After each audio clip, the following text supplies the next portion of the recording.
Hello दोस्तों, स्वागत है आपका हमारे चैनल पर। आज मैं आपको जो कहानी सुनाने जा रहा हूँ उसमें इतना हाई वोल्टेज ड्रामा है कि बॉलीवुड की फिल्में भी इसके आगे पानी भरे। कहानी की शुरुआत होती है हमारी बेचारी और सीधी सादी हीरोइन वुयू से। वुयू एक बड़े से होटल में इंटर्नशिप कर रही थी, लेकिन एक रात उसके खड़ूस बॉस ने उसे ड्रिंक में कुछ मिलाकर दे दिया। बेचारी वुयू नशे में चूर होकर किसी अनजान शख्स के कमरे में चली गई और बस फिर क्या था, सिर्फ एक रात की बात और सीधे ट्रिपलेट्स यानी 3 जुड़वा बच्चों की गुड न्यूज। डॉक्टर ने वुयू को चेक किया और कहा, बधाई हो, 45 दिन की प्रेगनेंसी है और पेट में 1-2 नहीं पूरे 3 नन्हे मेहमान हैं। लेकिन मैडम, आपका ब्लड ग्रुप बहुत स्पेशल है, इसलिए अब चाहकर भी अबॉर्शन नहीं हो सकता। बच्चों को तो जन्म देना ही पड़ेगा। अब वुयू का सिर चकरा गया। वो सोचने लगी कि उस दिन डिनर पार्टी में आखिर कौन सा नशा किया था जो सीधे गलत कमरे में एंट्री मार दी। अब बच्चों को जन्म तो देना है, लेकिन भाई इन 3 बच्चों का नाम और उनका बर्थ सर्टिफिकेट कैसे बनेगा? उनका बाप कौन है? तभी वुयू की नजर एक पर्चे पर पड़ती है जो एक वॉन्टन शॉप का था। वुयू ने सोचा, क्या बच्चों का असली बाप इस मामूली वॉन्टन शॉप में काम करता है? चलो भाई, जो भी है, बच्चों का ठेका अकेले मेरा तो नहीं है, बाप को ढूंढना ही पड़ेगा। वुयू सीधे पहुंच जाती है उस वॉन्टन शॉप में, लेकिन दुकान के अंदर कदम रखते ही उसके होश उड़ जाते हैं। वुयू हैरानी से आसपास देखते हुए, अरे बाप रे, ये तो वॉन्टन की दुकान है या कोई 5 स्टार रेस्टोरेंट। इतनी महंगी और आलीशान सजावट और एक कटोरी वॉन्टन सिर्फ 20 युआन का। भाई इतनी सस्ती जगह पर ऐसा इंटीरियर, दाल में तो कुछ तो काला है। तभी वहां का एक वेटर बड़े ही रूड और एटीट्यूड वाले अंदाज में खाना टेबल पर रखता है। वुयू बड़बड़ाती है, इतनी घटिया सर्विस, तभी तो दुकान में एक भी कस्टमर नहीं दिख रहा। लेकिन दोस्तों, ट्विस्ट तो देखिए, ये कोई आम वेटर नहीं था, ये था हमारा हीरो युनचू, जो वहां बैठकर शांति से गाजर काट रहा था। वुयू उसे ध्यान से देखती है और पहचान जाती है कि यही वो रात का हमसफर है। वुयू, ए मिस्टर, सुनो। युनचू अकड़ कर, क्या तुम मुझे बुला रही हो? वैसे यहाँ मेरे अलावा कोई और है भी नहीं, बैठो, क्या बात करनी है? लेकिन इससे पहले कि इन दोनों की बात आगे बढ़ती, वहां अचानक एक दूसरा ही ड्रामा शुरू हो जाता है। एक लड़का और लड़की वहां आकर लड़ने लगते हैं। लड़की चिल्ला रही थी, अगर मुझसे शादी करनी है तो 8,88,000 का दहेज यानी ब्राइड प्राइस देना होगा, गहने जेवर अलग से और 180 स्क्वायर मीटर का आलीशान घर भी पूरा कैश देकर मेरे नाम पर खरीदना होगा। गाड़ी भी कम से कम मर्सिडीज बेंज होनी चाहिए। अगर नहीं दे सकते तो अभी के अभी ब्रेकअप। ये सब देखकर युनचू के मन में लड़कियों के लिए कड़वाहट और बढ़ जाती है। वो वुयू की तरफ देखता है और उसे भी 1 नंबर की गोल्ड डिगर यानी पैसों की भूखी लड़की समझ लेता है। युनचू अल्टीमेट एटीट्यूड में, देखो लड़की, मुझे अजनबियों से फालतू बात करने की आदत नहीं है, इज्जत से अपनी राह पकड़ो। नरेटर, अब हमारी हीरोइन भी कोई कच्ची खिलाड़ी नहीं थी। जब हीरो ने भाव खाया तो उसने सीधे हुक का इक्का फेंक दिया। वुयू तेज आवाज में, रुक जाओ वहीं, 1 महीना पहले यूनान होटल के रूम नंबर 901 में तुमने क्या किया था याद है?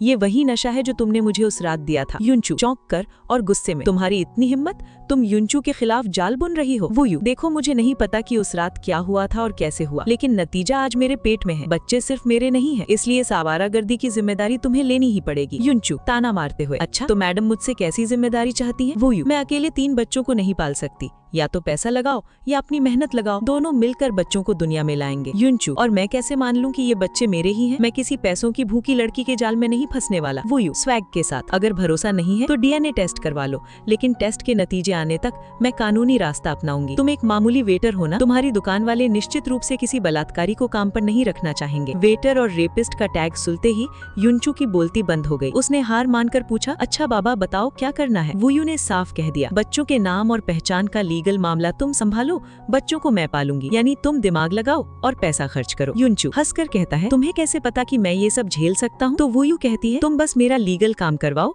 हम शादी का नाटक कर लेते हैं।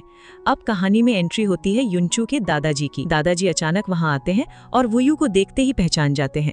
दरअसल 1 साल पहले वुयू में ही उनकी जान बचाई थी और वो उनका एहसान चुकाने के लिए उसे ढूंढ रहे थे। दादाजी अपने पोते युनचू को डांटते हैं और वुयू को देखकर फूले नहीं समाते, खासकर जब उन्हें पता चलता है कि उनके घर में एक साथ 3 परपोते आने वाले हैं। दादाजी तुरंत युनचू को कोने में ले जाते हैं और कहते हैं, ये लड़की बहुत संस्कारी और होनहार है, ये हमारे खानदान की बहू बनने के लिए बिल्कुल परफेक्ट है, तुम इससे तुरंत शादी करो। लेकिन युनचू तो अभी भी वुयू को वही दहेज मांगने वाली लालची लड़की समझ रहा था जो रेस्टोरेंट में चिल्ला रही थी। युनचू, दादाजी आप पागल हो गए हैं क्या? मैं इस लालची पैसों की भूखी औरत से कभी शादी नहीं करूंगा।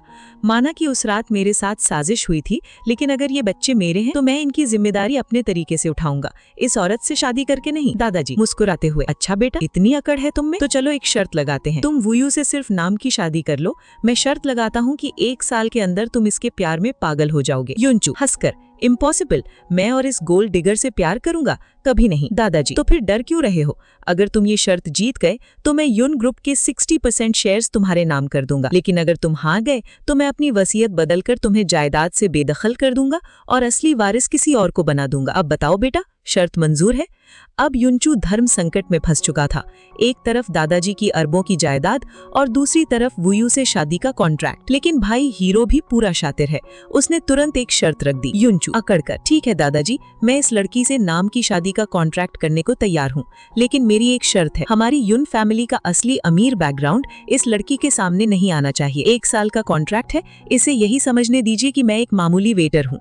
अब दादाजी तो वुयू के दीवाने थे, उन्होंने तुरंत प्री नप्चुअल एग्रीमेंट यानी शादी से पहले का कॉन्ट्रैक्ट तैयार करवा दिया। दादाजी प्यार से, यूयू बेटा, दिल पर मत लेना, ये हमारा पोटा श्याओचू ही थोड़ा अजीब है जो ये सब छुपाना चाहता है, पर तुम चिंता मत करो, पास के ही लोंगवान रेजिडेंशियल इलाके में मेरा एक आलीशान अपार्टमेंट है। शादी के बाद तुम दोनों वहीं रहोगे और वो घर हमेशा के लिए तुम्हारा हो जाएगा। रही बात दहेज की, तो तुम्हारे गांव के रीति रिवाज के हिसाब से मैं तुम्हें लाखों का दहेज दूंगा। युनचू भले ही निकम्मा वेटर दिखता हो, पर उसका दादा बहुत अमीर है। वुयू स्वाभिमानी बनते हुए, नहीं दादाजी, इसकी कोई जरूरत नहीं है, हम तो सिर्फ एक एग्रीमेंट के तहत शादी कर रहे हैं, तो साथ रहने या दहेज लेने का तो सवाल ही नहीं उठता, आगे चलकर कोई फालतू का लफड़ा नहीं चाहिए। लेकिन दादाजी भी कहाँ मानने वाले थे, वो बोले, अरे ऐसे कैसे, युन खानदान के बच्चे कोई छुपकर थोड़े ही पैदा होंगे, जो सबके पास है वो हमारी बहू के पास भी होगा। अब ट्विस्ट देखो दोस्तों, तभी वहाँ युनचू की चाची यानी आंट किन टपक पड़ती हैं। वो वुयू को एक छोटे गांव की गरीब लड़की समझकर ताना मारना शुरू कर देती हैं। आंट किन नाक मुंह से कोड़कर, हमारे घर का लड़का और इस गांव की लड़की से शादी, ये तो सीधे ऊंचे खानदान में हाथ मारना हुआ। खैर, हमें तुम्हारी तरफ से ज्यादा कुछ नहीं चाहिए, घर का डाउन पेमेंट हम दे देंगे, लेकिन घर का रेनोवेशन और हर महीने की होम लोन की EMI तुम्हें खुद भरनी होगी। वुयू सपाट जवाब देते हुए, आंट किन, हमारे पास इतने पैसे नहीं हैं और मुझे लगता है कि इस बारे में हमारे बीच बात करने के लिए कुछ बचा ही नहीं है। दादाजी देखते हैं कि बात बिगड़ रही है तो वो तुरंत पासा पलटते हैं। वो कहते हैं, शुभ काम में देरी कैसी, शादी होगी तो आज ही होगी। और भाई साहब, सीधे कोर्ट मैरिज के ऑफिस में दोनों को खड़ा कर दिया जाता है। दोनों फोटो खिंचवाने के लिए ऐसे दूर दूर खड़े थे जैसे बीच में पूरी मिल्की वे गैलेक्सी समा जाए। फोटोग्राफर चिल्लाता है, अरे मैडम सर, कोई फ्यूनरल फोटो थोड़े ही है, थोड़ा हंसो, स्माइल प्लीज, और खिंच गई फोटो। शादी होते ही दादाजी ने तुरंत हाथ में नए घर की चाबी थमा दी। वुयू मना करती है तो दादाजी एक नया पैतरा चलते हैं, इमोशनल ब्लैकमेल करते हुए, देखो यूयू, डिलीवरी होने तक ये घर तुम्हारा है, लेकिन एक शर्त है, बच्चे के पैदा होने तक तुम्हें श्याओचू के साथ ही रहना पड़ेगा, वरना इस बूढ़े दादा को नींद नहीं आएगी। वुयू मन में सोचते हुए, चलो कम से कम उस धोखेबाज एक्स बॉयफ्रेंड और उसकी नई गर्लफ्रेंड से तो पीछा छूट जाएगा। अब शुरू होता है असली कॉमेडी सीन। युनचू वुयू को लेकर उसके पुराने घर सामान पैक करने चलता है, लेकिन गाड़ी देखकर वुयू का सिर घूम जाता है। वुयू मन में, ये बंदा अपनी गाड़ी ऐसे क्यों चला रहा है जैसे पहली बार देख रहा हो। असलियत ये थी दोस्तों कि युनचू के पास करोड़ों की लग्जरी गाड़ियां थीं, लेकिन वुयू से अपनी अमीरी छुपाने के लिए उसने सेकंड हैंड मार्केट से एक खटारा मैनुअल गियर वाली फोक्सवैगन खरीद ली थी। अब अमीरजादे को मैनुअल कार चलानी आ नहीं रही थी, गाड़ी बीच रास्ते में ही बंद हो गई। वुयू चिढ़कर, भाई तुमसे गाड़ी संभल रही है या नहीं, या फिर किसी टो ट्रक वाले को बुलाऊं? एक काम करो, तुम नीचे उतरो, मैं चलाती हूँ। बेचारे युनचू की इतनी बेइज्जती आज तक नहीं हुई थी। वो चिढ़कर तुरंत अपने पीए को फोन लगाता है, कल की कल मुझे एक ऐसी गाड़ी मॉडिफाई करके दो जो बाहर से खटारा मैनुअल दिखे, लेकिन अंदर का पूरा इंटीरियर और फीचर्स किसी रोल्स रॉयस जैसे हों। 3 दिन के अंदर गाड़ी आ जानी चाहिए। पीए भी सोच में पड़ गया कि बॉस को अचानक इस खटारा गाड़ी से क्या प्यार हो गया। वुयू जब अपने पुराने किराए के घर पहुंचती है तो वहां उसकी बदतमीज चचेरी बहन झाओ कियान और उसका धोखेबाज एक्स किन हाओ पहले से ही बेड पर रोमांस कर रहे होते हैं। वुयू को देखकर भी उन्हें कोई शर्म नहीं आती। झाओ कियान नखरे दिखाते हुए, अरे वुयू दीदी, आप क्यों फालतू का हंगामा कर रही हैं? अब हाओ और मैं लीगल रिलेशनशिप में है, हम जहाँ चाहे वहाँ इंटीमेट हो सकते हैं। किन हाओ, हाँ वुयू, ज्यादा विक्टिम कार्ड मत खेलो, तुम्हारी वजह से ही मैं झाओ कियान के करीब आया। तुम तो मुझे हाथ तक नहीं लगने देती थी, किस करने जाओ तो मुंह फेर लेती थी। आखिर मैं एक मर्द हूँ, मेरी भी कुछ जरूरतें हैं। अगर तुम मुझे सेटिस्फाई नहीं कर सकती तो मैंने दूसरी ढूंढ ली, इसमें गलत क्या है? झाओ कियान ताने मारते हुए। वैसे दीदी, हम दोनों कुछ दिनों में यहाँ से शिफ्ट हो रहे हैं। अब इस घर का 3000 युआन का किराया अकेले तुम्हें ही भरना पड़ेगा। तुम्हारी सैलरी में तो ये होने से रहा। एक काम करो, पुरानी बस्ती में कोई छोटा मोटा तभी कमरे में एंट्री होती है हमारे अकड़ू वेटर, जो असल में छुपा रुस्तम करोड़पति है, युनचू की।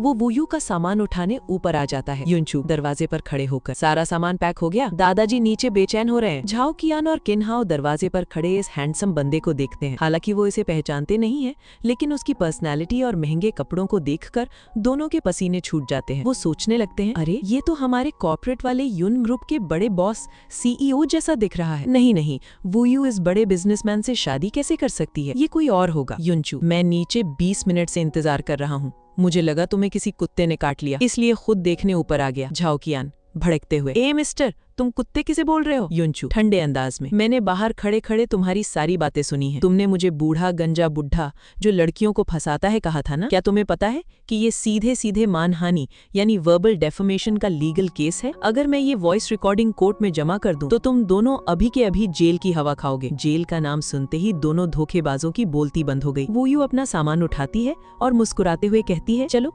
दादाजी राह देख रहे हैं। जब वो लोग नीचे आते हैं तो वूयू गाड़ी की ड्राइविंग सीट संभालती है, क्योंकि हीरो को तो खटारा मैनुअल कार चलानी आती नहीं। दूर से झाओ कियान और किनहाओ ये सब देख रहे होते हैं और राहत की सांस लेते हैं। हत्तेरी की, हमें लगा कोई करोड़पति है, ये तो सेकंड हैंड खटारा गाड़ी चलाता है। ये हमारी वूयू के लेवल का ही कोई मामूली वेटर है। खैर, दोनों नए नवेले पति पत्नी दादाजी के दिए हुए लोंगवान अपार्टमेंट पहुंच जाते हैं। घर आलीशान था।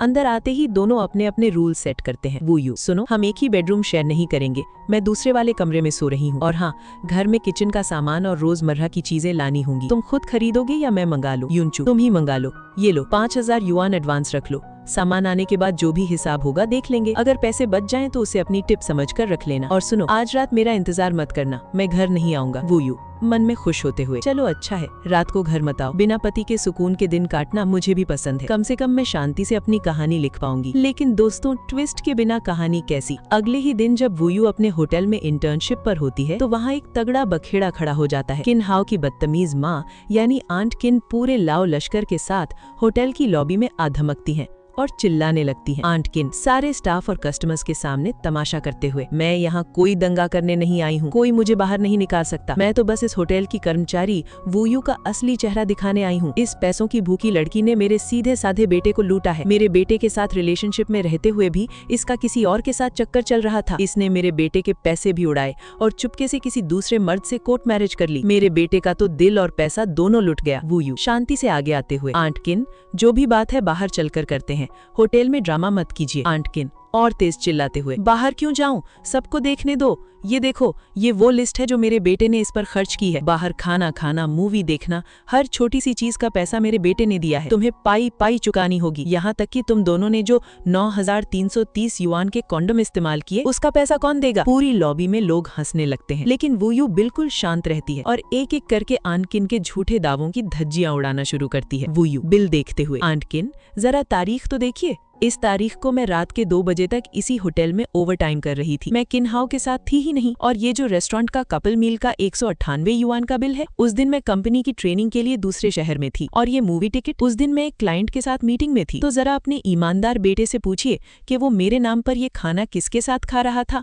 और फिल्में किसके साथ देख रहा था। लॉबी में खड़े लोग तालियां बजाने लगते हैं। वाह, इतनी कम उम्र की लड़की ने इस खड़ूस औरत को क्या लाजवाब और लॉजिकल जवाब दिया है। आंट किन जब खुद को फंसते हुए देखती है तो वो नीच हरकतों पर उतर आती है। तुमने मेरे बेटे को धोखा दिया है, तुम गोल्ड डिगर हो। वूयू कड़क आवाज में, आंट किन, आपके बेटे ने मेरी चचेरी बहन के साथ मिलकर मुझे धोखा दिया है। मैंने खुद उन्हें मेरे किराए के कमरे में रंगे हाथों पकड़ा था। मैंने तो अब तक इस बात का बवंडर नहीं बनाया, तो आप किस हैसियत से यहाँ चिल्ला रही हैं? आंट किन पागल होकर फर्श पर लेट जाती है। हाय राम, मैं मर गई। ये लड़की मेरे सीधे साधे बेटे को फंसाकर अब हमें ही धमकी दे रही है।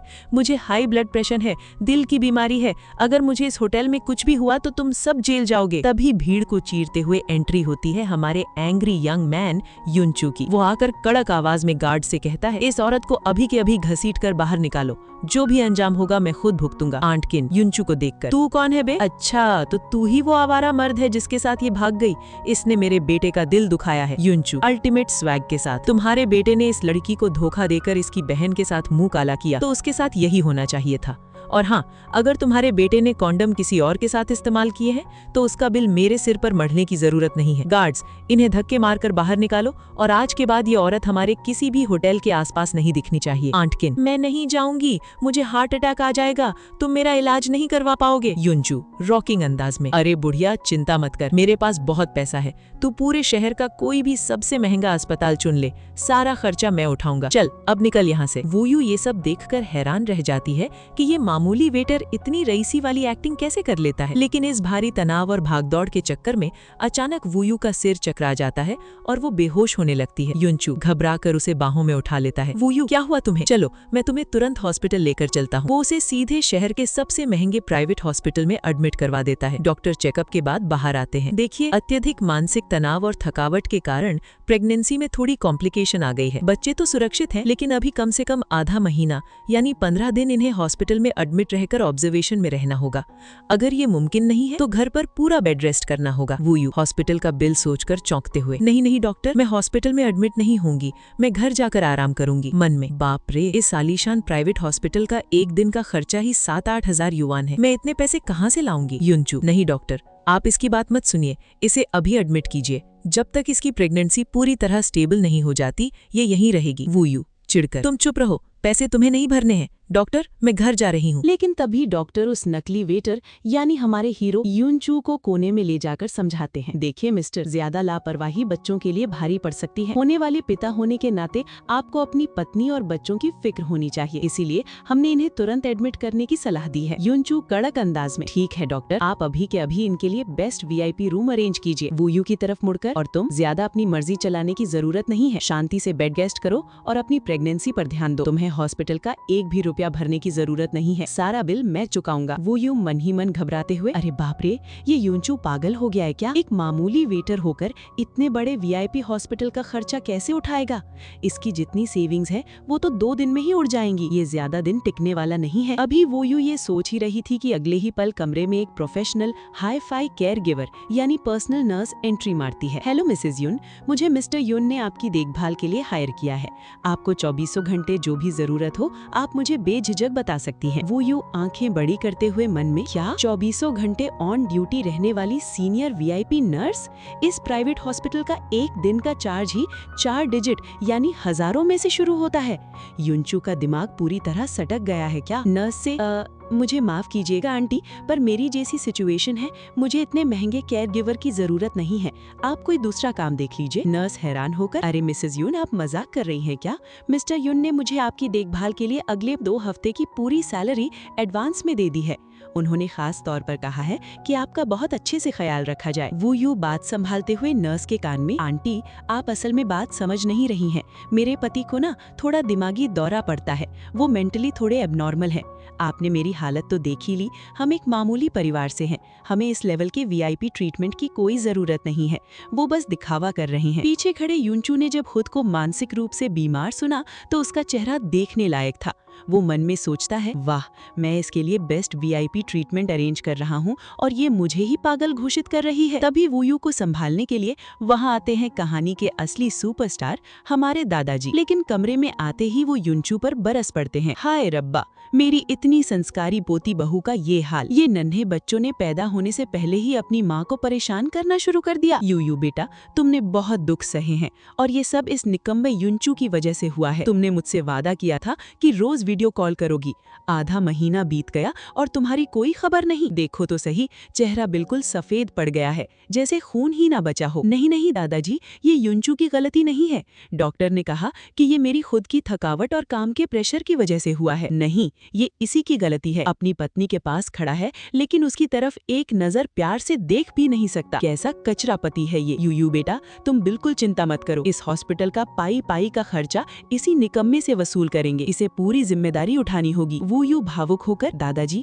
आप बहुत अच्छे हैं, लेकिन सच बताऊं तो ये मेडिकल बिल बहुत महंगा है, क्या वॉन्टॉन शॉप में काम करने के अलावा युनचू कोई और पार्ट टाइम जॉब करता है? दादाजी बात छुपाते हुए, हाँ, वो एक एंटरटेनमेंट फिल्म या मीडिया कंपनी में भी छोटा मोटा काम करता है। वैसे तो वो कंपनी कुछ खास नहीं चल रही, लेकिन हाँ, इतना कमा लेती है कि अपनी बीवी और बच्चों का पेट पाल सके। वो यूं मन में सोचते हुए, अच्छा, तो ये एंटरटेनमेंट कंपनी का प्रोफेशनल बंदा है। तभी मैं सोचूं कि ये रईसों जैसी इतनी परफेक्ट एक्टिंग और दिखावा कैसे कर लेता है। आखिर प्रोफेशनल जो ठहरा। इसके बाद नर्स वूयू के लिए खाना लेकर आती है और उसे अपने हाथों से खिलाने की जिद करती है, लेकिन हमारी इंडिपेंडेंट वूयू कहती है, अरे नहीं नहीं आंटी, मैं अपने हाथ से खा सकती हूँ, मेरे हाथ पैर सही सलामत है। तभी दादाजी अचानक अपनी छाती पकड़ लेते हैं और जोर जोर से कराहने लगते हैं। आह, ओहो हो, मेरे दिल में अचानक बहुत तेज दर्द हो रहा है। ये मेरी पुरानी बीमारी है। जब बुढ़ापा आता है ना तो दर्द बताकर नहीं आता। आंटी, जरा मुझे बाहर खुली हवा में ले चलो, मेरा दिल बहुत घबरा रहा है। दादाजी नर्स को लेकर तुरंत कमरे से बाहर भाग जाते हैं। वूयू हैरान रह जाती है कि अभी तो दादाजी बिल्कुल भले चंगे थे, अचानक हार्ट अटैक आ गया। कमरे में सिर्फ यूनचू और वूयू अकेले बचते हैं। यूनचू सूप का कटोरा उठाता है और वूयू के पास आता है। लो, मुंह खोलो, मैं खिलाता हूँ। वूयू शर्माते झिझकते हुए, अरे तुम खुद खाओ ना, नर्स बाहर चली गई है और तुम इतने पास क्यों आ रहे हो? यूनचू धीमी आवाज में, अगर पास नहीं आऊंगा तो खिलाऊंगा कैसे? वो बूढ़ा दादा बाहर दरवाजे पर कान लगाकर बैठा होगा।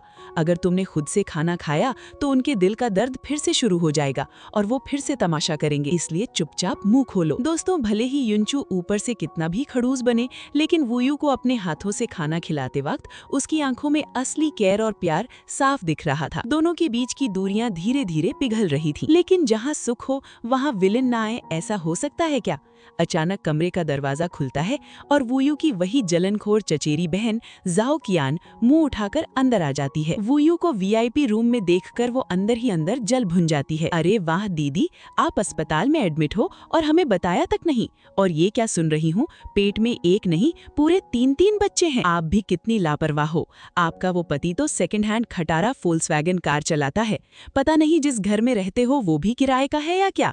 और आप उसके 3 बच्चों की माँ बनने चली हो। पाल पाओगी इन्हें? वो यूं सपाट और ठंडे अंदाज में, मैं पाल पाऊंगी या नहीं ये देखने के लिए तुम्हें अपनी नाक अड़ाने की जरूरत नहीं है। जाओ कियान, अरे मैं तो तुम्हारी फिक्र कर रही थी दीदी। मर्द सब ऐसे ही होते हैं, मीठी मीठी बातें करेंगे, लेकिन जब बिल भरने की बारी आएगी ना तो खरगोश की तरह दुम दबाकर भाग जाएंगे। हमारा किन्हाव भले ही थोड़ा कंजूस था, लेकिन जाना पहचाना था। तुम तो किसी ऐरे गहरे नत्थु खैरे के चक्कर में पड़ गई हो। वूयू बिस्तर से उठकर कड़क आवाज में, जाओ कियान, तुम यहाँ सिर्फ मेरा तमाशा देखने आई थी ना, लेकिन अफसोस मैं तुम्हें निराश करने वाली हूँ। जरा आंखें खोल कर देखो, मैं इस शहर के सबसे महंगे प्राइवेट हॉस्पिटल के वीआईपी रूम में हूँ। मेरे पति ने अपनी जेब से पैसे देकर मेरे लिए सबसे महंगी पर्सनल नर्स रखी है। वो खटारा गाड़ी चलाने वाला इंसान तुम्हारे उस जाने पहचाने महाकंजूस किन्हाव से लाख गुना ज्यादा दिलदार और अमीर है। जाओ कियान गुस्से से लाल होकर, ज्यादा उड़ो मत दीदी, वो गरीब कंगाल है, देखना आगे चलकर तुम खून के आंसू रोगी। वूयू उंगली दिखाते हुए, वो गरीब है या अमीर इससे तुम्हें कोई मतलब नहीं होना चाहिए, लेकिन अगर तुमने आज के बाद मेरे पति के खिलाफ एक शब्द भी बोला तो मैं तुम्हें कोर्ट में ऐसा घसीटूंगे कि तुम पूरी तरह बर्बाद हो जाओगी, समझे?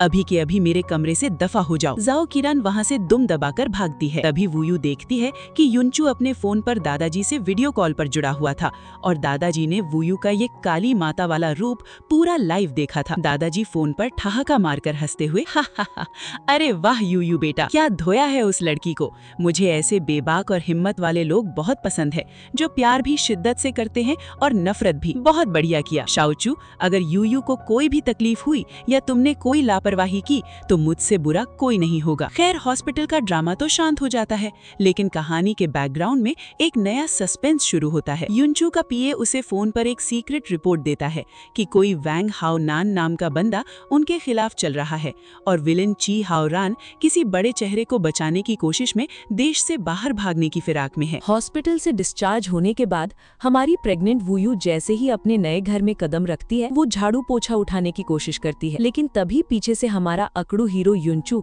अचानक टपक पड़ता है और उस पर बरस पड़ता है। यूनचू, तुम्हारा दिमाग तो ठीक है, अभी अभी हॉस्पिटल से छुट्टी मिली है, शरीर पूरी तरह रिकवर भी नहीं हुआ और तुम फिर से काम में जुट गई। थोड़ी भी अकल है या नहीं? मैंने प्रोफेशनल क्लीनिंग सर्विस को बुलाया है, वो आकर सब साफ कर देंगे। वूयू, अरे दोपहर के वक्त भला क्लीनिंग सर्विस वाले कहाँ से आ जाएंगे? और वैसे भी मेरे हाथ पैर सलामत है, मैं खुद कर सकती हूँ। यूनचू, चुपचाप जाकर बैठो, जल्दी से साफ सफाई होने दो, वरना धूल मिट्टी उड़ेगी तो मेरे नन्हे बच्चों यानी little little bug of springs का दम घुटने लगेगा। वूयू हैरान रह जाती है कि ये घमंडी और रूड सा दिखने वाला वेटर अंदर ही अंदर उसके बच्चों की कितनी परवाह करता है। तभी युनचू थोड़ा नॉर्मल होकर कहता है, सुनो वूयू, ये घर मेरी वोंटॉन की दुकान से ज्यादा दूर नहीं है। दोपहर का लंच बाहर से मत मंगाना, मैं खुद दुकान से तुम्हारे लिए गर्मा गर्म खाना पैक करके ले आऊंगा, और जब तक जरूरी ना हो घर से बाहर मत निकलना। तभी दादाजी का फोन आता है तो युनचू फोन पर वूयू को सुलाने का नाटक करके दादाजी को टरका देता है। इसके बाद वो वूयू से कहता है, तुम्हारी देखभाल के लिए घर पर एक 24 घंटे वाली नैनी यानी काम वाली रख ले क्या? तो वूयू साफ मना कर देती है, बिल्कुल नहीं, मेरे हाथ पैर चलते हैं, मैं इतनी भी लाडली नहीं हूँ कि मुझे हर काम के लिए नौकरानी चाहिए। अब हमारी मिडिल क्लास और ईमानदार हीरोइन वूयू बैठ जाती है एक एक रुपए का हिसाब करने। वो डायरी लेकर युनचू के सामने बैठती है। वूयू, हाँ तो सुनो मिस्टर युनचू, पिछले दिनों घर के जरूरी सामान और अप्लायंसेस पर कुल 9,800 युआन खर्च हुए और दूसरे बेडरूम के बिस्तर गद्दे का खर्चा 860 युआन आया। चूंकि ये सब सामान मेरी जरूरत का था इसलिए ये सारा खर्चा मेरे हिस्से में आता है। तुमने मुझे एडवांस में 10,000 युआन ट्रांसफर किए थे तो उस हिसाब से मुझे तुम्हें 4,300 युआन रिफंड करने चाहिए। ये लो अपने पैसे। युनचू, रहने दो, रखने की जरूरत नहीं है, इसे मेरी तरफ से टिप समझ लो। अब युनचू का सिर चकरा जाता है। वो मन ही मन सोचने लगता है, भाई ये लड़की तो एक एक पैसे का हिसाब बिल्कुल शीशे की तरह साफ रख रही है। क्या ये सचमुच वैसी लालची और गोल्ड डिगर लड़की नहीं है जैसा मैं सोच रहा था? खैर वूयू भी कम नहीं थी। वो कहती है, ठीक है, अगर टिप नहीं लेनी तो ये 4,000 युआन मेरे पास जमा रहेंगे, आगे के खर्चों में मैं इसे एडजस्ट या ऑफसेट कर दूंगी। रात के 8 बज चुके होते हैं। युनचू थका हारा घर लौटता है। वूयू को लगता है कि उसने बाहर ही डिनर कर लिया होगा, लेकिन हीरो तो भूखा था। युनचू, अगर अब मुझे खाना नहीं मिला तो मैं भूख से मर जाऊंगा। वूयू, अरे मुझे लगा तुमने बाहर खा लिया होगा, वैसे रसोई में थोड़ी सी नूडल्स बची हैं, लेकिन सुनो अभी हम एक दूसरे को ठीक से जानते भी नहीं है और नौबत यहाँ तक आ गई है कि हमें एक ही पतीली से खाना खाना पड़ रहा है। युनचू, मैं इसके लिए पैसे दे सकता हूँ, मैं तुम्हारा एहसान नहीं लूंगा। वूयू, अरे बाबा क्या मैं इतनी कंजूस दिखती हूँ? पतीली में आधी कटोरी बची है, जाओ खुद जाकर निकाल लो। युनचू जब नूडल्स खाकर बर्तन धोने जाता है तो वूयू उसे किचन में काम करते हुए देखती है। अगले दिन सुबह जब वूयू उठती है तो देखती है कि पूरे घर के तीखे कोनों और फर्नीचर पर सेफ्टी बम्पर स्ट्रिप्स लगी हुई हैं ताकि प्रेग्नेंट वूयू को कहीं चोट न लग जाए। वूयू समझ जाती है कि कल रात दादाजी के फोन के बाद इस खड़ूस हीरो ने आधी रात को उठकर ये सारी पट्टियां लगाई हैं। सुबह का नाश्ता कैसा लगा मिस्टर? युनचू, ठीक ठाक है, मतलब मेरी उम्मीद से थोड़ा ज्यादा स्वादिष्ट है। वूयू, अच्छा सुनो, इन बम्पर पट्टियों का जो भी खर्चा आया है हम आधा आधा बांट लेते हैं। युनचू, रहने दो, ज्यादा पैसे नहीं लगे। वूयू, ऐसे कैसे? तुम्हारे दिए हुए उन 4,000 युआन में से ही काट लेती हूँ। तभी किचन में थोड़ा धुआं होने लगता है तो युनचू कहता है कि वो नहाने जा रहा है। और भाई साहब जब युनचू नहाकर सिर्फ एक तौलिया लपेटे बाहर आता है तो वूयू के होश उड़ जाते हैं। क्या कड़क बॉडी थी, एकदम 6 पैक एब्स। वूयू, हे भगवान, वूयू तू ये क्या सोच रही है? दुनिया में सैकड़ों लड़के मेरे आगे पीछे घूमते हैं, मैं इस मामूली वेटर के ख्यालों में क्यों खो रही हूँ? ये खूबसूरती एक दिन मेरी जिंदगी बर्बाद कर देगी, तुम पहले जाकर कपड़े पहनो। लेकिन दोस्तों असली कॉमेडी तो अब शुरू होती है। युनचू कमरे से बाहर आकर वूयू से हिचकिचाते हुए वॉशिंग मशीन के बारे में पूछता है। वो हमारी वॉशिंग मशीन में सुखाने का फीचर नहीं है क्या? मुझे एक नया ड्रायर खरीदना पड़ेगा या फिर ड्रायर वाली नई वॉशिंग मशीन लानी पड़ेगी। तुम खरीदोगी या मैं मंगा लूं? वूयू, मुझे नहीं लगता कि इतनी महंगी मशीन लेने की जरूरत है, तुम बस एक छोटा सा ड्रायर खरीद लो, पैसे मैं दे दूंगी। लेकिन जैसे ही युनचू वहां से जाता है वूयू की नजर बालकनी में सूख रहे कपड़ों पर पड़ती है। वो देखती है कि कल तो युनचू खाली हाथ आया था और उसका इकलौता अंडरवेयर अभी वॉशिंग मशीन से धुलकर बाहर सूख रहा है। वूयू, ओ तेरी, इसका मतलब इसका अंडरवेयर तो अभी सूख रहा है, तो क्या ये इस समय बिना अंडरवेयर के ही घूम रहा है?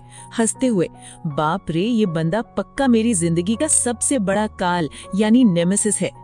दूसरी तरफ बेचारे हमारे बड़े बिजनेसमैन यानी चू शियाओ यानी युनचू की इज्जत का कचरा हो चुका था। वो सीधे अपनी आलीशान कंपनी युन ग्रुप के हेड ऑफिस पहुंचता है, लेकिन उसका दिमाग अभी भी उसी अंडरवेयर वाले कांड पर अटका था। वो ऑफिस की टेबल पर सुबह सुबह ही अपना अंडरवेयर निकालकर सुखाने की सोचने लगता है। तभी वहाँ कंपनी के डायरेक्टर और स्टाफ आते हैं और हैरान रह जाते हैं, अरे हमारे खड़ूस और डिग्निफाइड यंग मास्टर चू शियाओ आज सुबह सुबह ऑफिस में अंडरवेयर के साथ क्या ट्रेंड सेट कर रहे हैं? क्या हम बुढ़े हो गए हैं जो आजकल के युवाओं का ये नया फैशन समझ नहीं पा रहे? अभी वूयू अपनी नई जिंदगी के बारे में सोच ही रही थी कि अचानक उसकी जलनखोर चचेरी बहन झाओ की आन रास्ते में मिल जाती है और एक ऐसा कड़वा सच बोलती है जिससे वूयू के पैरों तले जमीन खिसक जाती है। झाओ की आन, अरे वूयू, तुम्हारे पिता की मौत हो गई और तुम यहाँ बड़े आराम से घूम रही हो। तुम्हें लोगों के तानों और बद्दुआओं से डर नहीं लगता कैसी कपूत औलाद हो तुम। वूयू का दिल बैठ जाता है। वो तुरंत अपनी माँ को फोन लगाती है, लेकिन फोन बंद आता है। वो बदहवास होकर सीधे अपने गांव पहुंचती है। वहाँ उसकी माँ रो रो कर बेहाल थी। वूयू को देखते ही वो लिपट जाती है। यूयू, तू आ गई? तेरे पिता हमें छोड़कर चले गए। असल में हुआ ये था दोस्तों कि आधा महीना पहले कंस्ट्रक्शन साइट पर ऊंचाई से गिरने की वजह से वूयू के पिता की मौके पर ही मौत हो गई थी। लेकिन ट्विस्ट देखिए, कंपनी ने उनके परिवार के लिए 20 लाख युआन का मुआवजा मंजूर किया था, पर वूयू के बड़े पापा ताऊजी और उनके लालची परिवार ने वूयू की भोली माँ को डरा धमकाकर वो सारे पैसे खुद डकार लिए थे। उन्होंने वूयू को खबर तक नहीं होने दी ताकि वो आकर अपना हक न मांग सके। जब वूयू अपने पिता के घर पहुंचती है तो वहां उसका ताई ताऊ का परिवार मटके फोड़ने और अंतिम संस्कार की रस्में खुद करने का ढोंग कर रहा था। वूयू को देखते ही ताऊ का लड़का चिल्लाता है, ये कुलक्षणी लड़की आ गई, आज मैं इसे सबक सिखाऊंगा। वूयू, रुक जाओ, तुम सब मेरे पिता के शव के पास से दूर हटो। जब पिता का देहांत हुआ तो मुझे किसी ने खबर क्यों नहीं की? अगर मैं खुद फोन न करती तो मुझे पता तक नहीं चलता। तुम सब ने जानबूझकर मुझसे ये बात छुपाई। ताऊ, बकवास मत कर, तू तो शहर में व्यस्त होने का बहाना बनाकर आई ही नहीं, अब यहाँ मुआवजे के पैसों पर नजर गड़ा में आई है। वूयू, अगर हिम्मत है तो मेरे पिता के कफन पर हाथ रखकर कसम खाओ कि तुमने मुझसे बात छुपाने की कोशिश नहीं की। तुम सब झूठे और मक्कार हो। तुम मेरी माँ को अकेला समझकर उनके 20 लाख युआन हड़प जाना चाहते हो। ताऊ की पत्नी, अरे बाहर से लाई हुई इस लड़की की इतनी हिम्मत, तू इस वू परिवार से मुआवजा मांगेगी? वो पैसा हमारे बेटे श्याओ होंग का है, जिसे हमने दूसरे नंबर के भाई वूयू के पिता को गोद दिया था। वैसे भी एक औरत जो बेटा तक पैदा नहीं कर सकती, वूयू की माँ, उसे इस मुआवजे पर कोई हक नहीं है। वूयू, हक मेरी माँ का है, क्योंकि कानूनन पहली हकदार पत्नी होती है। अगर तुम सीधे तरीके से पैसे नहीं दोगे तो मैं तुम्हें कोर्ट में घसीटूंगी। कोर्ट का नाम सुनते ही वो लालची रिश्तेदार पागल हो जाते हैं और वूयू पर हाथ उठाने के लिए डंडा उठा लेते हैं। लेकिन तभी वहाँ काले कोट और सूट बूट में तगड़े बॉडीगार्ड्स के साथ एंट्री होती है हमारे एंग्री यंग मैन युनचू की। वो आगे बढ़कर सीधे उस डंडे को हवा में पकड़ लेता है और ताऊ को पीछे धकेल देता है। युनचू, तुम्हारी हिम्मत कैसे हुई मेरी पत्नी पर हाथ उठाने की? ताऊ, तू कौन है बे? और मैं अपनी भतीजी को डांटूं या मारूं, तुझसे क्या मतलब? वूयू, ये मेरे पति हैं और मैं एक बालिग लड़की हूँ, मैं जिससे चाहूँ उससे शादी कर सकती हूँ।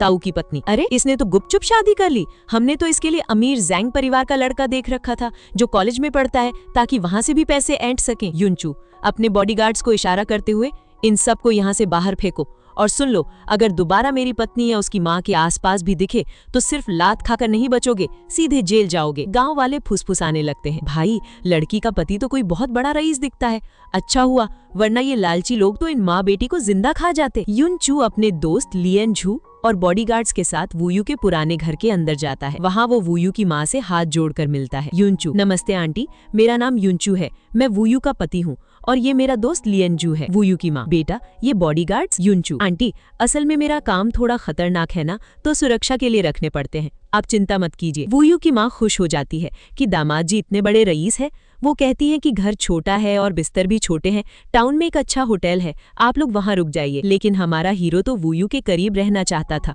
वो कहता है, नहीं आंटी, मैं यहीं रुकूंगा, अगर आप बुला न माने तो। वो तुरंत लियनझू को इशारा करता है कि पिताजी के अंतिम संस्कार का सारा VIP इंतजाम तुरंत करवाया जाए। कमरे में वूयू की माँ वूयू से पूछती है, यूयू, तूने अचानक इस लड़के से शादी क्यों कर ली? वो किन्हाव कहाँ गया? उसके घर वाले तो बहुत खतरनाक थे। वूयू हंसकर बात टाल देती है, माँ मुझे किन्हाव से भी लाख गुना बेहतर और अच्छा लड़का मिल गया, इसलिए मैंने उसे छोड़ दिया। आप बस ये देखिए कि ये मेरा कितना ख्याल रखता है। रात को खाना खाते समय युनचू की प्लेट में गाँव का तीखा खाना आ जाता है। वो बेचारा ठहरा 5 स्टार का शौकीन, लेकिन सासू माँ के सामने मना भी नहीं कर सकता था। खाना खाते ही उसे भयंकर एलर्जी और पेट का इन्फेक्शन होने लगता है। युनचू, आंटी खाना बहुत स्वादिष्ट था, वैसे एक गाँव में कोई क्लिनिक या मेडिकल स्टोर है क्या? मुझे थोड़ी एलर्जी हो गई थी, लोशन या दवाई लेनी थी। वूली की माँ, अरे बेटा एलर्जी छोटी बीमारी नहीं होती, मैं अभी जाकर दवा लाती हूँ। युनचू, नहीं आंटी आप बैठिए, मैं खाना खाकर खुद चला जाऊंगा। अब यहाँ लियनजू जो 5 साल से युनचू का पिए था, मन ही मन हंस रहा था। वाह बॉस, 5 साल में पहली बार देख रहा हूँ कि आप किसी बुजुर्ग के सामने इतने भीगे बिल्ली बने बैठे हैं। अपनी छोटी सी पत्नी के लिए आप ये गंदा और थका देने वाला गांव का नाटक भी झेल रहे हैं। दूसरी तरफ जब वूयू युनचू और उसके हैंडसम दोस्त लियनझू को इतनी गहरी बातचीत करते देखती है तो उसका राइटर वाला दिमाग फिर से उल्टी दिशा में दौड़ने लगता है। अरे बाप रे, युनचू इतना हैंडसम है और उसका ये दोस्त भी इतना डैशिंग है, इन दोनों के बीच कुछ ज्यादा ही क्लोज केमिस्ट्री नहीं दिख रही? कहीं ये दोनों आपस में ही गे होने का शक। वूयू अपने ख्यालों से बाहर आती है और कहती है, मैं कोर्ट केस करने के लिए शहर जा रही हूँ, मुझे एक बड़ा वकील हायर करना है। युनचू मुस्कुराकर कहता है, तुम्हें कहीं जाने की जरूरत नहीं है, मेरे दोस्त लिएनझू ने कल रात को ही शहर के टॉप वकीलों की फौज खड़ी कर दी है। वो लालची रिश्तेदार अब सीधे कोर्ट में ही भीख मांगेंगे। विलेज क्लिनिक से आने के बाद वूयू की माँ दामाद जी की सेवा में जुट जाती है। माँ, यूयू, डॉक्टर ने कहा है कि शियाओचू की एलर्जी बहुत गंभीर है, ऊपर से इसने काम का इतना स्ट्रेस ले रखा है, अगर जल्दी दवा नहीं लगाई तो स्किन पर दाग पड़ जाएगा। तू इसे अंदर वाले कमरे में ले जा, वो कमरा गर्म है, वहाँ इसे ठंड नहीं लगेगी, और अच्छे से दवा लगा दे। युनचू, अरे आंटी, इसकी कोई जरूरत नहीं है, मैं इस लिएनझू से दवा लगवा लूंगा। वैसे भी ये जो मरहम है इसमें कुछ ऐसे इंग्रेडिएंट्स हो सकते हैं जो एक प्रेग्नेंट महिला के लिए नुकसानदेह हो। वूयू को दूर ही रखिए। वूयू, लो भाई, आ गया ऊंट पहाड़ के नीचे। ये लिएनझू से ही दवा क्यों लगवाना चाहता है? अब तो मुझे पूरा यकीन हो गया है कि ये दोनों पक्का गे हैं, तभी ये लड़की को छूने से कतरा रहा है। लिएनझू, अरे बॉस, मैं तो आपके पिताजी के मुआवजे वाले काम के लिए बाहर जा रहा हूँ। भाभी जी, अगर आपको परेशानी न हो तो आप ये डिस्पोजेबल ग्लव्स पहनकर बॉस को दवा लगा दीजिए। हाथ लगाने से प्रेगनेंसी में कोई दिक्कत नहीं होती। अब कमरे में वूयू और युनचू अकेले हैं। वूयू ग्लव्स पहनकर युनचू की पीठ और बॉडी पर दवा लगाना शुरू करती है। युनचू के शानदार कट्स और सिक्स पैक एब्स देखकर वूयू का दिल एक पल के लिए धड़क जाता है। वूयू, दवा लगाते हुए, क्या हुआ, दर्द हो रहा है क्या? युनचू, नहीं, दर्द नहीं हो रहा, बस दवा थोड़ी ठंडी है, वैसे काफी रिलीफ मिल रहा है। वूयू जल्दी जल्दी दवा लगाकर शर्माते हुए बाहर भागने लगती है और कहती है, लो बाकी की दवा खुद लगा लो। लेकिन जब वो बाहर आती है तो लिएनझू एक बहुत बड़ी खुशखबरी लेकर खड़ा था। लिएनझू, भाभी जी, ये लीजिए बैंक कार्ड, इसमें पूरे 8 लाख युआन है जो आपके पिता का मुआवजा है। और सुनिए, वो जो लालची ताऊ का परिवार है ना, उन्होंने डर के मारे अलग से 8 लाख युआन और हर्जाना देने का वादा किया है, यानी कुल 16 लाख युआन। वूयू, क्या इतने सारे पैसे? शाओलिन, तुमने ये इतनी जल्दी कैसे किया? लिएनझू, अरे भाभी जी, ये तो बस एक छोटा सा एहसान है, और हाँ, अब आपको जिंदगी में कभी भी उन रिश्तेदारों के वापस आकर परेशान करने की चिंता नहीं करनी पड़ेगी। वूयू, तुम्हारा क्या मतलब है? युनचू, सीधा सा मतलब है, उन सबको चू शियाओ यानी मैंने धोखाधड़ी और जालसाजी के केस में सीधे जेल भिजवा दिया है। अब वो चक्की पीसेंगे। गाँव का सारा लफड़ा खत्म करके सब लोग वापस लिनचेंग शहर आ जाते हैं। लेकिन वूयू की माँ भी उनके साथ आती है और कहती है, यूयू, मैं शहर में नया घर ढूंढने तक 2 दिन तुम्हारे साथ रुकूंगी, फिर चली जाऊंगी। अब वूयू बड़ी मुसीबत में फंस जाती है। अगर माँ को पता चला कि वूयू और युनचू की सिर्फ एक कॉन्ट्रैक्ट मैरिज है और वो अलग अलग कमरों में सोते हैं तो माँ का दिल टूट जाएगा। इसलिए मजबूरन दोनों को एक ही कमरे और एक ही बेड पर सोना पड़ता है। युनचू, मैं फ्रेश हो गया हूँ, तुम भी जल्दी से वॉशअप कर लो। रात को सोते समय वूयू को अपने दिवंगत पिता का सपना आता है। वो नींद में तड़पने लगती है, पापा मुझे छोड़कर मत जाओ, आई मिस यू। युनचू उसे तड़पता देख बर्दाश्त नहीं कर पाता। वो वूयू को सांत्वना देने के लिए अपने सीने से लगा लेता है, लेकिन जैसे ही सुबह वूयू की आंख खुलती है वो खुद को युनचू की बाहों में पाती है। वूयू एकदम से झटके से पीछे हटती है। तुमने मेरे साथ क्या किया? युनचू, रिलैक्स, अपनी जगह से हिलना मत। रात को तुम नींद में रो रही थी, मैंने बस तुम्हें संभाला था। वैसे अगर तुम्हें अनकंफर्टेबल लगा हो तो आई एम सॉरी, आज रात से मैं नीचे फर्श पर सो जाऊंगा, मैं तुम्हें कभी फोर्स नहीं करूंगा। वूयू, चलो, बंदा शरीफ है, और वैसे भी ये तो लड़कों को पसंद करता है, तो मुझे डरने की क्या जरूरत, कितना क्यूट है ये। सुबह होते ही घर में हलचल मच जाती है। वूयू की माँ किचन में लंच तैयार कर रही होती है, क्योंकि आज युनचू के नकली दादाजी असल में शहर के सबसे बड़े बिजनेसमैन लंच पर आने वाले थे। तभी दरवाजे की घंटी बजती है और दादाजी अंदर आते हैं। दादाजी, ओहो मेरी प्यारी यूयू बेटा, इन पिछले कुछ दिनों में तुम पर दुखों का पहाड़ टूटा है, तुम कितनी उदास होगी। तुम्हारी फिक्र में दादाजी कई रातों से सो नहीं है, देखो मैं कितना बूझा हो गया हूँ। वूयू, मैं ठीक हूँ दादाजी, और आप मुझे सिर्फ दादाजी कहिए, ये मिस्टर यून के दादाजी कहना बहुत अजीब लगता है। हाँ, ये हुई ना बात, चलो चलो अंदर चले। अंदर आकर दादाजी वूयू की माँ से समधी समधन की तरह मिलते हैं। नमस्कार समधिन जी, मैं युनचू का दादा हूँ, अब से हम सब एक ही परिवार हैं। तभी डाइनिंग टेबल पर जैसे ही वूयू कुछ मसालेदार खाना उठाने जाती है, हमारा केयरिंग हीरो युनचू तुरंत उसका हाथ रोक देता है। युनचू, प्यार से डांटते हुए, वूयू, प्रेगनेंसी के तीसरे महीने में बहुत संभल कर रहना पड़ता है।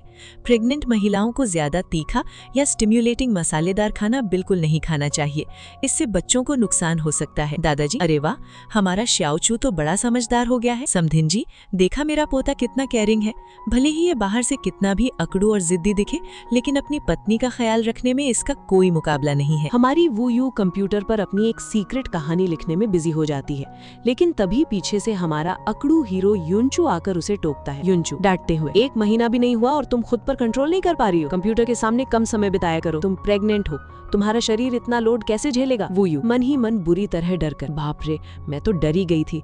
अगर इस घमंडी बंदे को पता चल गया कि मैं जो BL बॉयज लव नॉवल लिख रही हूँ उसका एक मेल प्रोटैगनिस्ट इसी के ऊपर बेस्ड है, तो मेरी तो लंका लग जाएगी। वूयू युनचू से, वो कुछ नहीं, बस ऐसी एक कहानी लिख रही थी, तुम्हें पसंद नहीं आएगी। युनचू, खैर छोड़ो, तुम्हारी प्रेगनेंसी का 3रा महीना चल रहा है और चेकअप कराना जरूरी है। चलो आज दोपहर में फ्री हूँ, मैं खुद तुम्हें ड्राइव करके डॉक्टर के पास ले जाता हूँ। हॉस्पिटल में अल्ट्रासाउंड के दौरान डॉक्टर एक बहुत बड़ी खुशखबरी देते हैं कि तीनों बच्चे बिल्कुल हेल्दी और एक्टिव हैं। डॉक्टर कहते हैं, देखिए बाईं तरफ वाला बच्चा तो बहुत नटखट है, वो तो मम्मी के पेट के अंदर डांस करने की प्रैक्टिस कर रहा है। ये सुनकर जहाँ वूयू खुश हो जाती है, वहीं हमारे अकड़ू हीरो के चेहरे पर एक प्यारी सी मुस्कान आ जाती है। वो वूयू की इस छोटी सी डिटेल का भी पूरा ख्याल रख रहा था। हॉस्पिटल से लौटते वक्त वूयू को रास्ते में फूड स्ट्रीट दिखती है और उसके मुंह में पानी आ जाता है। वूयू, गाड़ी रोको, मुझे सामने वाली गली से कुछ खाना है। युनचू नाक भौं कोड़ते हुए, बिल्कुल नहीं, वहाँ कितनी भीड़ है और वो खाना कितना अनहाइजीनिक है। तुम प्रेग्नेंट हो, तुम्हें ऐसी गंदी चीजें नहीं खानी चाहिए। वूयू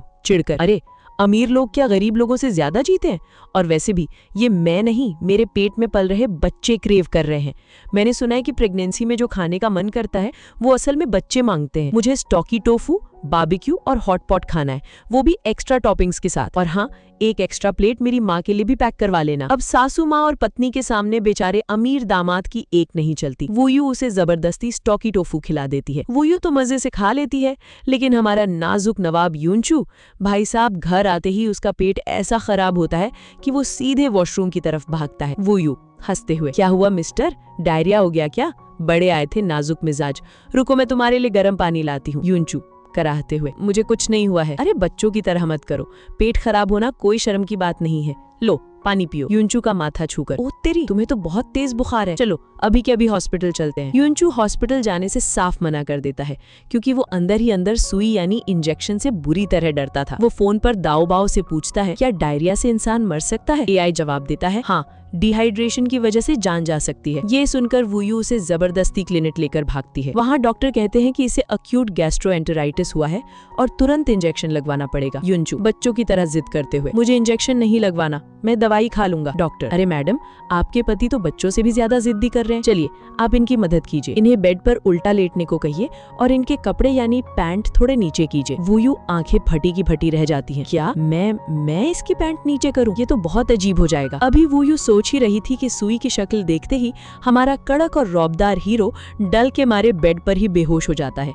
वूयू हैरान रह जाती है कि इतना लंबा चौड़ा मर्द एक छोटी सी सुई से डरकर बेहोश हो गया। खैर, डॉक्टर इंजेक्शन लगा देते हैं और उसका बुखार धीरे धीरे उतरने लगता है। वूयू प्यार से उसके माथे पर हाथ रखकर बुखार चेक कर रही होती है कि तभी कमरे का दरवाजा खुलता है और वहाँ युनचू का दोस्त लियनजू एंट्री मारता है। लियनजू जैसे ही वूयू को युनचू के इतने करीब देखती है, वो चौंक जाता है। वूयू को लगता है कि लियनजू जो उसका सो कॉल्ड बॉयफ्रेंड है वो जल रहा है। वूयू तुरंत हाथ हटाकर सफाई देने लगती है। हे शाओलिन, तुम जैसा देख रहे हो वैसा बिल्कुल नहीं है, प्लीज कोई गलतफहमी मत पालना, मेरे और युनचू के बीच में ऐसा वैसा कुछ भी नहीं है, मैं कसम खाती हूँ, प्लीज तुम दोनों के बीच में मेरी वजह से कोई दरार नहीं आनी चाहिए, मैं तुम दोनों से भीख मांगती हूँ। लियनजू शॉक्ड होकर मन में, ये भाभी जी क्या बकवास कर रही हैं? भाभी जी प्लीज आप कुछ मत बोलिए, मुझे कुछ नहीं सुनना, बस समझ लीजिए कि मैं यहाँ कभी आया ही नहीं था, आप दोनों हमेशा खुश रहें, गॉड ब्लेस यू। और वो वहाँ से भाग जाता है। वूयू पीछे से चिल्लाते हुए, अरे हमें खुश रहने की दुआएं मत दो। मन में सोचती है, वाह, शाओलिन का प्यार युनचू के लिए कितना गहरा और निस्वार्थ है।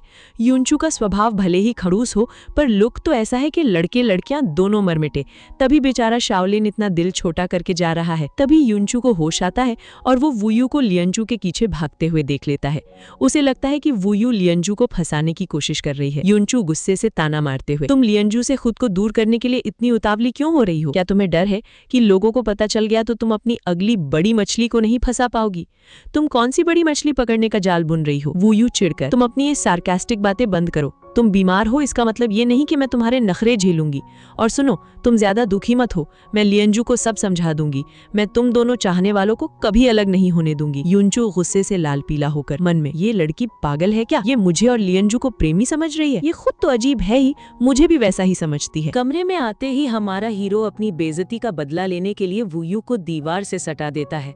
Wall slam. युनचू आंखों में देखते हुए, बहुत शौक है ना तुम्हें ये जानने का कि मैं मर्द हूँ या नहीं? आज मैं तुम्हें साबित करके रहूंगा। वूयू घबरा कर, अरे अरे ये क्या बदतमीजी है, छोड़ो मुझे। युनचू चेहरा पास लाते हुए, बताओ कैसे साबित करूं? वूयू डर के मारे अपनी आंखें बंद कर लेती है। युनचू जैसे ही किस करने के लिए आगे बढ़ता है, वूयू को थका हुआ देखकर रुक जाता है। वो मुस्कुराकर कहता है, आंखें क्यों बंद कर ली? तुम तो तैयार थी ना? चलो अब डर गई तो पीछे हट जाओ, बचपना बंद करो। युनचू दूर हटता है और फाइनली अपना गे होने का कंफ्यूजन दूर करता है। वो कहता है, सुनो, मेरा उस मोटे लियान झू यानी फैटी लिन के साथ कोई चक्कर नहीं है, हम सिर्फ बिजनेस पार्टनर है। वो मेरी इतनी चापलूसी इसलिए करता है क्योंकि कंपनी में मेरी वैल्यू है। जिस दिन मेरी वैल्यू खत्म, वो खरगोश की तरह भाग जाएगा। वूयू मन ही मन हंसते हुए, अच्छा तो ये बात है, इसका मतलब लियान झू इसकी अच्छी बॉडी और लुक की वजह से इसे एंटरटेनमेंट इंडस्ट्री में काम दिलाता है ताकि ये पैसे कमा सके। बेचारा युनचू है तो ये मामूली जिगलू ही। तभी लियानजू इसके आगे पीछे घूमता है। अगले दिन युनचू सीधे अपनी असली कंपनी छू शाओ एंटरटेनमेंट के हेड ऑफिस पहुंचता है। वहां उसका पीए उस विलन यानी जी शाओ को पकड़ कर लाया था जिसने उस रात होटल में कांड किया था। युनचू उसे कॉलर से पकड़ लेता है। बोल, उस रात होटल में क्या हुआ था? उस लड़की के साथ तेरा क्या कनेक्शन है? विलन कांपते हुए, बॉस मेरा यकीन मानिए, मैं बेकसूर हूँ।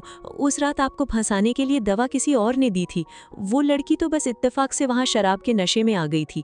आपको फंसाने की असली साजिश ये रान ने रची थी। सच सामने आ चुका था दोस्तों।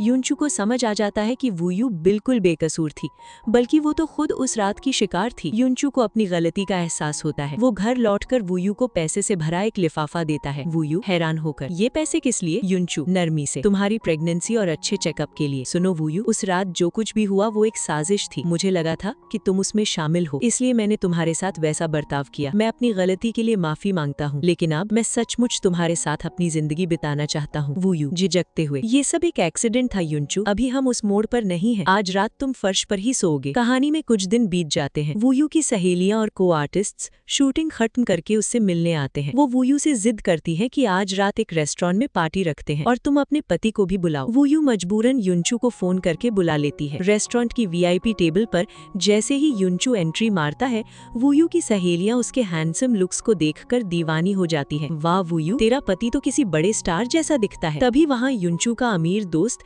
यानी जी शाओ भी आ जाता है। वूयू की सहेली जो खुद एक एक्ट्रेस है, युनचू को अपनी कंपनी का एक छोटा जूनियर आर्टिस्ट समझकर ज्ञान देना शुरू कर देती है। सहेली अहंकार में, अरे युनचू, तुम भी हमारी कंपनी छू शाओ के न्यूकमर आर्टिस्ट हो ना? पर मैंने तुम्हें कभी कंपनी में देखा नहीं। तुम्हारी मैनेजर कौन है? सिस्टर किया, वो तो सिर्फ टॉप स्टार्स को संभालती है, तुम्हारे जैसे फ्लॉप न्यूकमर्स को नहीं। युनचू शांति से, शायद इसलिए क्योंकि मैं कंपनी में ज्यादा पॉपुलर नहीं हूँ। सहेली तरस खाते हुए, हाँ तुम्हारी उम्र भी अब उतनी छोटी नहीं रही, प्राइम टाइम निकल गया है। तुम्हारा चेहरा तो बहुत हैंडसम है, लेकिन शायद तुम्हारी एक्टिंग स्किल्स बहुत खराब है। अगर तुम सपोर्टिंग रोल करोगे तो मेन हीरो दब जाएगा और लीड रोल तुम्हें संभालना नहीं आता, इसलिए तुम अभी तक फ्लॉप हो और एक्टिंग सीख रहे हो। दोस्तों, जहाँ वो सहेली देश के सबसे बड़े मीडिया ग्रुप के असली मालिक को फ्लॉप और बिना काम का एक्टर समझकर लेक्चर दे रही थी, वहीं युनचू मन ही मन मुस्कुरा रहा था कि वूयू ने उसके बारे में क्या रायता फैला रखा है।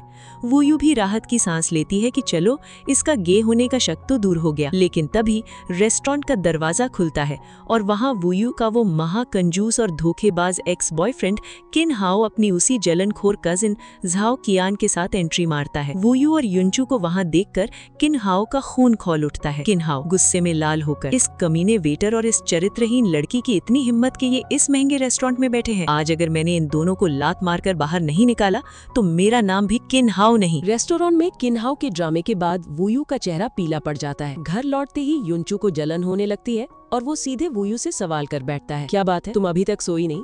क्या तुम्हें अपने उस एक्स बॉयफ्रेंड किन हाओ के लिए बुरा लग रहा है? क्या तुम अभी भी उसे पसंद करती हो? वूयू, तुम्हारी कौन सी आंख ने देख लिया कि मैं उसे पसंद करती हूँ? अगर तुम अंधे हो तो जाकर किसी अच्छे हॉस्पिटल में अपना इलाज कराओ। युनचू को समझ आता है कि वूयू को मनाना पड़ेगा। वो अपने दोस्तों से पूछता है, लड़कियों को कैसे खुश करते हैं? दोस्त हंसते हैं कि क्या बात है, अकड़ूचू किसी लड़की को मना रहा है। युनचू वूयू के लिए गिफ्ट लाता है। स्ट्रीट फूड की क्रेविंग पूरी करने के लिए खुद अपने हाथों से उसे कबाब खिलाता है और धीरे धीरे दोनों के बीच रोमांस बढ़ने लगता है। युनचू प्यार से, वूयू मैं सच में तुम्हारे साथ रहना चाहता हूँ। तुम्हारा क्या ख्याल है? वूयू शर्माते हुए, देखेंगे, पहले अपना बिहेवियर सुधारो। लेकिन सुनो, जरा संभल के, मेरे पेट में 3-3 बच्चे हैं, ज्यादा करीब आने की कोशिश मत करो। युंचू मुस्कुराते हुए, ठीक है, मैं बस तुम्हें गले लगाकर सोऊंगा, कुछ गड़बड़ नहीं करूंगा। सब कुछ ठीक चल रहा था कि तभी अगले दिन सोशल मीडिया पर एक बम फूट जाता है। युंचू की बचपन की दोस्त और मशहूर एक्ट्रेस ये रान के साथ युंचू की कुछ तस्वीरें इंटरनेट पर वायरल हो जाती है, जिसमें दोनों एक दूसरे का हाथ पकड़े नजर आ रहे थे। वूयू की सहेली मिया मिया उसे वो फोटो दिखाती है और कहती है, ये लड़की ये रान है जो बरसों से युंचू से प्यार करती है, दोनों बचपन के साथी हैं। वूयू, तुम्हें क्या लगता है कि तुम प्रेग्नेंट हो तो तुम उसकी जगह ले लोगी? ये सुनकर वूयू का दिल टूट जाता है। वो अपना फोन स्विच ऑफ करके मिया मिया के घर चली जाती है। इधर युंचू जब घर लौटता है और वूयू को नहीं पाता तो वो पागलों की तरह उसे ढूंढने निकलता है। वो सीधे मिया मिया के घर का दरवाजा खटखटाता है। वूयू दरवाजा खोलते हुए, तुम यहाँ क्यों आए हो? चले जाओ यहाँ से। युंचू बिना कुछ सुने सीधे वूयू को गोद में उठा लेता है। चुपचाप मेरे साथ घर चलो। वूयू पैर चलाते हुए, छोड़ो मुझे, बेशरम, तुम्हारी कोई लिमिट नहीं है क्या? जब तुम्हारी जिंदगी में ऑलरेडी कोई और है तो तुम मुझे क्यों परेशान कर रहे हो? जाओ अपनी उस बचपन की मोहब्बत ये रान के पास। वूयू को रोता देख युंचू का दिल पिघल जाता है। वो उसे कसकर पकड़ लेता है और रोने से मना करता है। युंचू भावुक होकर, रोना बंद करो वूयू, मेरा कोई बचपन का प्यार या मासूम आशिक नहीं है। मैंने तुमसे कोई झूठ नहीं बोला और ना ही मैं तुम्हारे जज्बातों से खेल रहा हूँ। मैं दिल से तुम्हारा पति बनना चाहता हूँ। ये रान और जी हाओन सिर्फ मेरे साथ पले बढ़े हैं, मेरे मन में उसके लिए कोई फीलिंग्स नहीं है। वूयू आंसू पोंछते हुए, पुरुषों की जुबान, धोखेबाज शैतान, तुम्हारी बातें कितनी सच है ये मैं बाद में सोचूंगी। वैसे तुम्हारे चेहरे पर ये जो मैंने खरोंच मारी है ना, कम से कम 2 हफ्ते तक तुम किसी को मुंह दिखाने लायक नहीं रहे। युंचू हंसते हुए, हाँ भाई, मेरी ही गलती थी, मुझे मंजूर है। चलो अब नखरे छोड़ो, मैंने डॉक्टर से पूछा है, प्रेगनेंसी के आखिरी महीनों में ट्रिपलेट्स यानी 3 बच्चों के दर्द को कम करने के लिए वॉक और हल्का योगा करना बहुत जरूरी है। मैं नहीं चाहता कि तुम्हें डिलीवरी के वक्त ज्यादा दर्द हो। अगले ही दिन जब वूयू और युंचू घर पर होते हैं तो दरवाजे पर घंटी बजती है। सामने कोई और नहीं बल्कि खुद ग्लैमरस एक्ट्रेस ये रान खड़ी थी। वो वूयू को नीचा दिखाने और युंचू पर अपना हक जताने सीधे उनके पर्सनल स्पेस में घुस आती है। ये रान, हेलो, ऑफिशियल इंट्रोडक्शन कर लेते, मैं हूँ ये रान। अरे वाह युंचू, जिसे वो प्यार से नान नान बुलाती है, तुम्हारा घर तो काफी छोटा है पर क्यूट है। चलो वैसे भी मुझे चाय या कॉफी की आदत नहीं है, मेरे दोस्त तो जानते ही हैं कि मुझे क्या पसंद है। ये रान जानबूझकर वूयू के सामने युंचू से अपनी 20 साल पुरानी दोस्ती और बचपन के किस्से याद दिलाने लगती है, जैसे युंचू बचपन में फ्रॉक पहनता था या चोटियां बनाता था ताकि वूयू को इनसिक्योर फील करा सके। वो कहती है, कितनी भी दूरियां आ जाएं, हमारी 20 साल पुरानी मोहब्बत को कोई भुला नहीं सकता, क्यों नान नान? वूयू चुपचाप ये सब देख रही होती है, लेकिन तभी हमारा एंग्री यंग मैन युंचू अपनी पत्नी वूयू का हाथ थामता है और ये रान को ऐसा तगड़ा झटका देता है कि उसकी बोलती बंद हो जाती है। युंचू एकदम ठंडे और कड़क लहजे में, ये रान, तुम्हारा हमारे घर का टूर खत्म हो गया हो तो तुम अब यहाँ से जा सकती हो। मेरी पत्नी प्रेग्नेंट है, उसे आराम की जरूरत है, और वैसे भी फ्यूचर में हमारे घर पर किसी भी बाहरी औरत यानी ऑपोजिट सेक्स का आना बिल्कुल अलाउड नहीं है। ये ईरान के दिमाग पर खून सवार हो गया। वो जाते जाते मन ही मन बुदबुदाती है, एक मामूली गांव की लड़की युंचू की किस्मत कैसे बदल सकती है? अगर इसके पेट में बच्चे ही नहीं रहेंगे तो युंचू इसे लात मारकर बाहर निकाल देगा। ये ईरान बहाने से वूयू को धक्का देने की कोशिश करती है, जिससे अचानक वूयू के पेट में भयंकर दर्द होने लगता है। वूयू, मेरे पेट में बहुत तेज दर्द हो रहा है। युंचू, वूयू, ये ईरान को धक्का देते हुए, get out of my house. अगर मेरी पत्नी या बच्चों को कुछ भी हुआ तो मैं तुम्हें जिंदा नहीं छोड़ूंगा। युंचू तुरंत वूयू को लेकर हॉस्पिटल भागता है। डॉक्टर चेकअप करके बताते हैं कि घबराने की बात नहीं है, बच्चे सुरक्षित हैं, लेकिन 3 बच्चों यानी ट्रिपलेट्स का मामला है, इसलिए कुछ दिन हॉस्पिटल में ऑब्जर्वेशन में रखना होगा। अब हमारे शांत बैठे शेर यानी युंचू का गुस्सा 7वें आसमान पर पहुंच चुका था। वो अपने पीए लियनजू को फोन लगाता है। लियनजू, ये ईरान के जितने भी काले कारनामे और डर्टी सीक्रेट्स हैं उन्हें अभी के अभी मीडिया में लीक कर दो, उसे संभलने का एक भी मौका मत देना। लेकिन बॉस, वो नेशनल अवार्ड विनिंग एक्ट्रेस है और उसके पीछे इंडस्ट्री के बड़े बड़े गॉडफादर हैं। क्या आप श्योर हैं? मैंने जो कहा बस वो करो। और फिर क्या था दोस्तों, अगले ही दिन पूरी एंटरटेनमेंट इंडस्ट्री में भूचाल आ जाता है। सोशल मीडिया से लेकर न्यूज चैनल्स तक हर जगह सिर्फ ये ईरान के घोटालों के सबूत वायरल हो रहे थे। मैनेजर रोते हुए, ये ईरान, सब कुछ बर्बाद हो गया। कंपनी ने इमरजेंसी मीटिंग बुलाकर तुम्हारे सारे एंडोर्समेंट्स टर्मिनेट कर दिए हैं। जिन 3 बड़ी फिल्मों की बात चल रही थी वो ठप हो गई हैं। यहाँ तक कि जो फिल्म हम शूट कर चुके थे उसके इन्वेस्टर्स कह रहे हैं कि वो deep fake AI face replacement से तुम्हारी जगह किसी और एक्ट्रेस को ले रहे हैं। तुम पूरी तरह बैन हो चुकी हो। ये ईरान पागलों की तरह हंसते हुए, ये काम किसी और का नहीं, सिर्फ युंचू का है। वो अपनी उस गाँव की बीवी के लिए मुझे तड़पा तड़पा कर मारना चाहता है। मैं उसे इतनी आसानी से जीतने नहीं दूंगी। बदनामी से पागल हुई ये ईरान सीधे वुयू के हॉस्पिटल के कमरे में घुस जाती है जहां वुयू अकेली थी। ये ईरान जहरीली हंसी हंसते हुए, मिसेस युन, तुम सच में कितनी भोली हो ना। तुम सोच रही हो कि तुम युन ग्रुप के इकलौते वारिस की पत्नी बन गई हो क्या? कौन सा युन ग्रुप? तुम क्या बकवास कर रही हो? अरे तो तुम्हारे उस वेटर पति ने तुम्हें अपनी असली पहचान अभी तक नहीं बताई। तुम्हारा वो गरीब पति युनचू असल में युन ग्रुप का इकलौता वारिस और करोड़ों का मालिक है। वो जो 5 स्टार होटल है वो उसका है। जिस चू शियाओ एंटरटेनमेंट कंपनी में तुम काम करती हो वो भी उसी की है। वो तुमसे ये सब इसीलिए छुपा रहा था क्योंकि उसे लगता था कि तुम एक लालची लड़की हो जो उसकी दौलत के पीछे आई हो। तभी कमरे में युनचू आ जाता है और ये ईरान को कॉलर से पकड़कर गार्ड्स के हवाले कर देता है। लेकिन तीर कमान से छूट चुका था। वोयू की आंखों में आंसू थे और वो युनचू को घूर रही थी। क्या ये सब सच है? तुम युन ग्रुप के मालिक हो? वो होटल, वो मीडिया कंपनी सब तुम्हारी है? हाँ वोयू, ये सच है। प्लीज मेरी बात सुनो। तो तुमने मुझसे शुरू से झूठ बोला? उस विलेन ने सही कहा था। तुम एक रईस खानदान के बड़े शहजादे हो और मैं एक मामूली गांव की लड़की। हमारी शादी सिर्फ एक मजबूरी और जिम्मेदारी थी ना। मुझे छुओ मत, मुझसे तुमसे कोई बात नहीं करनी। नहीं वोयू, ऐसा नहीं है। मैं मानता हूँ कि शुरुआत में मुझे गलतफहमी हुई थी, इसीलिए मैंने अपनी पहचान छुपाई। लेकिन भगवान के लिए मेरी भावनाओं को झूठा मत कहो। तुम इस दुनिया की सबसे प्योर और साफ दिल इंसान हो। पहचान के अलावा मैंने तुमसे कभी कोई झूठ नहीं बोला। मेरा जो तुम्हारे लिए प्यार और केयर है वो किसी जिम्मेदारी या बच्चों के लिए नहीं है, वो सिर्फ और सिर्फ तुम्हारे लिए है। मुझे थोड़ा वक्त दो, तुम जो सजा दोगी मुझे मंजूर है, पर प्लीज मुझसे दूर मत जाओ। बचपन से आज तक मैं किसी भी चीज के लिए इतना सीरियस नहीं हुआ जितना तुम्हारे लिए हूँ। मुझे अभी अकेला छोड़ दो, तुम एक बहुत बड़े धोखेबाज हो। युनचू भारी मन से कमरे से बाहर आता है। वो हार नहीं मानता, बल्कि वो सीधे वुयू की माँ यानी अपनी सासू माँ को फोन करके हॉस्पिटल बुला लेता है। वुयू जब बेड पर लेटी रो रही होती है तभी उसकी माँ कमरे में एंट्री करती है। माँ, आप यहाँ इस वक्त? यूयू बेटा, मुझे श्याओ चू ने फोन किया था। उसने रोते हुए मुझसे कहा कि उसने तुम्हारा दिल दुखाया है।